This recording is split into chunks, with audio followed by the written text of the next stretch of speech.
오늘 저희들 함께 보실 하나님 말씀은 출애굽기 25장 10절에서 16절, 출애굽기 25장 10절에서 16절입니다. 제가 봉독해 올리겠습니다. 그들은 조각목으로 궤를 짜되 길이는 2규빗 반, 너비는 1규빗 반, 높이는 1규빗 반이 되게 하고, 너는 순금으로 그것을 짜되 그 안팎을 싸고 위쪽 가장자리로 돌아가며 순금 태를 두르고 금고리 넷을 부어 만들어 그 네 발에 달되 이쪽에 2고리 저쪽에 2고리를 달며 조각목수로 채를 만들어 금으로 싸고 그 채를 궤 양쪽 고리에 꿰어서 궤를 매게 하며 채를 궤 고리에 꿰은 대로 두고 빼내지 말지며 내가 내게 줄 증거판을 궤 속에 둘지며. 오늘 본문 말씀은 먼저 성막의 중심이라고 할 수 있는 지성소의 법궤를 어떻게 만들어야 하는지 말씀하고 있습니다. 법궤를 무엇으로 만들었냐? 법궤는 조각목으로 만들도록 하셨습니다. 성막에서 가장 중요한 것은 법궤라고 볼 수 있습니다. 그런데 이것을 조각목으로 만들라고 하셨습니다. 조각목은 어떤 나무냐? 이스라엘 광야에서 흔히 볼 수 있는 볼품없는 나무입니다. 사실은 목재로 쓸 수 없는 잡목이라고 할 수 있습니다. 최상의 재료인 백향목도 있고 오동나무를 재료로 해서 만들 수도 있습니다. 더 좋게 만들 수 있습니다. 그런데 왜 그렇게 쓸모없는 조각목으로 만들려고 하셨을까요? 여기 영적인 의미가 있는 겁니다. 조각목으로 만들려고 하신 것은 바로 그 조각목은 우리를 의미하는 겁니다. 우리 하나님 볼품없는 우리를 부르셨습니다. 그리고 우리를 통해서 성전의 가장 중요한 일들을 맡도록 하시는 겁니다.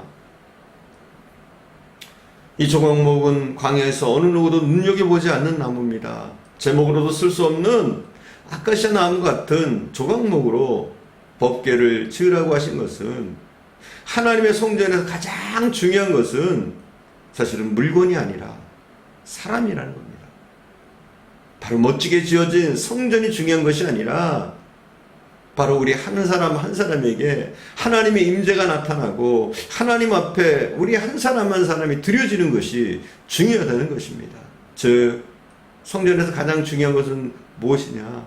바로 우리 한 사람 한 사람, 예수 그리스도를 구주로 모신 성전이 된 우리 한 사람 한 사람이 중요하다는 것입니다. 그리고 두 번째 보니까, 첫 번째 볼 것은 조각목으로 만들려고 하셨다는 거예요. 그리고 두 번째는 안팎을 정금으로 싸라고 하십니다. 법궤를 완성한 후에 안팎을 정금으로 싸라고 하셨습니다. 오직 이 법궤만 금으로 안과 박을 쌌습니다. 그만큼 법궤의 중요성을 강조한 겁니다. 아무리 보아도 쓸모없는 조각목이었습니다. 그런 우리들을 하나님께서 금으로 안팎을 싸주셨습니다. 겉만 금이 아니라 우리의 안도 금입니다. 우리 하나님이 우리를 구원하시면, 우리를 만드시면 성도의 외적인 변화도 일어납니다. 물론 성도의 외적인 변화도 중요합니다. 우리 성도들이 문화적으로 세련되어야 하겠고 지적으로도 경제적으로도 넉넉해야 합니다. 그러나 무엇보다 중요한 건 우리의 내면이 달라져야 합니다. 우리의 가치관이 달라지고 우리가 성령으로 충만해져야 합니다. 그렇습니다. 우리 하나님께서 우리가 안과 박으로 이 금으로 두르기를 원하십니다. 안과 박의 변화를 원하시는 줄 믿습니다. 법궤 속에는 세 가지가 들어있었습니다. 모세가 하나님으로부터 받은 언약의 두 돌판, 이것은 우리는 이것을 십계명이라고 합니다.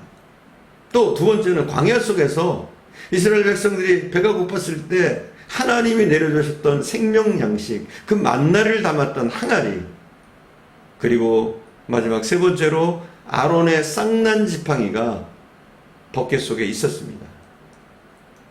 이 세 가지가 의미하는 것이 무엇입니까? 먼저 십계명은 하나님의 말씀이 중요하다는 겁니다. 하나님의 말씀이 삶과 예배의 기준이라고 하는 것을 의미하는 겁니다. 또 만나를 담았던 항아리는 뭐냐? 하나님의 사랑을 얘기하는 겁니다. 하나님이 얼마나 당신의 백성들을 사랑하시는지 하나님의 구체적인 사랑의 증거를 이 만나를 통해서 보여주시는 겁니다. 아론의 쌍난지팡이는 무엇이냐?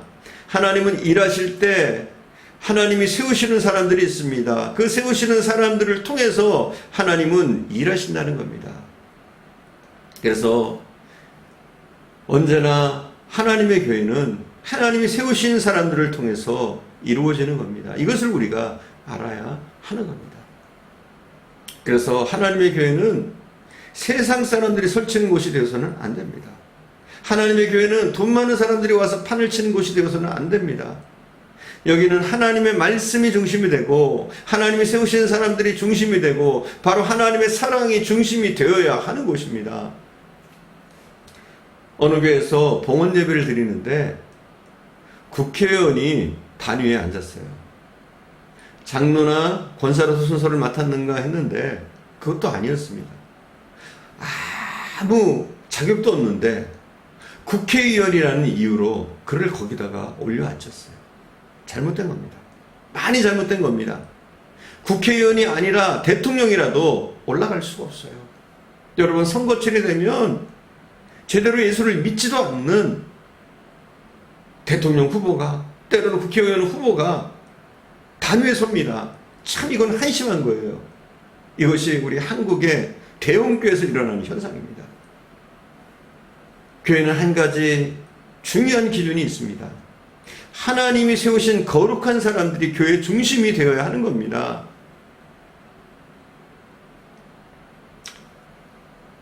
오늘 본문의 금은, 이 법궤를 말 때 쓰는 이 금은 믿음을 의미하는 겁니다. 조각목같이 쓸모없는 우리 인생을 서로서로 공동체로 우리 하나님 엮어주셨습니다. 조각목 같은 우리가 얼기설기 얽혀서 우리가 함께 협력해서 하나님이 기뻐하시는 법궤를, 하나님의 교회를 세워나가는 겁니다. 그리고 이 안과 밖을 우리 하나님께서 예수 그리스도의 보혈로 정결하게 해주셨습니다. 그래서 우리에게는 하나님의 은혜와 성령의 역사심과 하나님의 놀라운 기적들을 통해서 우리의 죄를 씻음받을 뿐만 아니라 우리가 이미 안과 밖이 깨끗한 사람이 되었는 줄 믿습니다. 14절에 보면 그 법궤를 이동할 때 네 곳에 고리를 만들고 궤를 매는 나무 조각으로 하도록 하셨습니다. 14절 한번 볼까요? 우리가 14절을 함께 봉독하겠습니다. 14절. 그 채를 궤 양쪽 고리에 꿰어서 궤를 매게 하여, 자, 이 법궤가 이동할 때 이 고리가 네 곳에 있어요. 네 귀퉁이에 고리가 있는 겁니다. 그리고 이 고리에 나무를 끼워가지고 이것도 역시 조각목입니다. 조각목으로 네 귀퉁이에 꽂아서 사람이 친히 어깨에 메고 들고 가도록 하셨습니다. 조각목 같은 성도들이 하나둘 연합해서 몸된 제단을 어깨에 메는 심정으로 함께 세워나가야 합니다. 그러나 우리는 불행하게도 구약 성경 여러 곳에서 법궤를 조각목으로 만든 채로 어깨에 메라고 하신 말씀대로 순종하지 않았던 그들의 불행한 역사를 보게 됩니다. 사무엘상 6장에 보면 블레셋 사람들이 법궤를 벳세메스로 보낼 때 한 번도 멍에를 메어보지 아니한 젖소 둘에 새 수레를 만들어서 법궤를 실어서 보냈습니다. 사실 이것은 거룩한 예배에 합당치 않은 겁니다. 그리고 이 법궤가 도착했을 때 법궤가 어떻게 생겼나 구경이나 해보자고 몰려왔던 70명의 사람이 죽었습니다. 민수기 4장 20절에 명시된 율법을 어겼기 때문입니다. 이 사건으로 법궤는 무려 40년 동안 그 벳세메스에 머물러 있었습니다. 사랑하는 여러분, 우리는 여기서 큰 교훈을 얻어야 합니다. 하나님 앞에서 우리의 모습은 정성만 가지고 되는 것은 아닙니다. 호세아 선지자는 내 백성이 지식이 없어서 망한다고 탄식했습니다. 우리는 하나님을 바로 알아야 합니다. 하나님을 예배해도 바로 알고 예배해야 합니다. 하나님을 섬겨도 바로 알고 섬겨야 합니다.